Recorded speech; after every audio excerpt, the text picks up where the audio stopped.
নারায়ণগঞ্জ মহানগর বিএনপি নেতা জাকির খানের পিতা দৌলত হোসেন খানের ৩৯তম মৃত্যুবার্ষিকী পালিত হয়েছে। দিনটি উপলক্ষে জাকির খান আভিজাত্য পরিহার করে সাধারণ শিক্ষার্থীদের মাঝে সময় কাটিয়ে এক অনন্য দৃষ্টান্ত স্থাপন করেছেন। পিতার ৩৯তম মৃত্যুবার্ষিকী উপলক্ষে ২৬ এপ্রিল দুপুরে দেওবন্দ জামিয়া আরাবিয়া দারুল উলুম মাদ্রাসায় দোয়া ও মিলাদ মাহফিলের আয়োজন করা হয়। মাহফিলে মরহুম দৌলত হোসেন খানের বিদেহী আত্মার মাগফিরাত কামনায় পবিত্র কোরআন খতম ও বিশেষ মোনাজাত করা হয়। জাকির খান নিজে উপস্থিত থেকে আলেম ওলামা ও কোমলমতি শিক্ষার্থীদের সাথে নিয়ে এই মোনাজাতে অংশ নেন।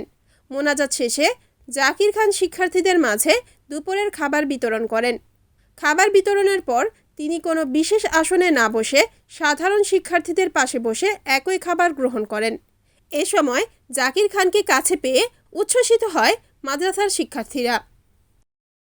রিপোর্ট মেহেদী হাসান প্রান্ত, NANTV, নারায়ণগঞ্জ।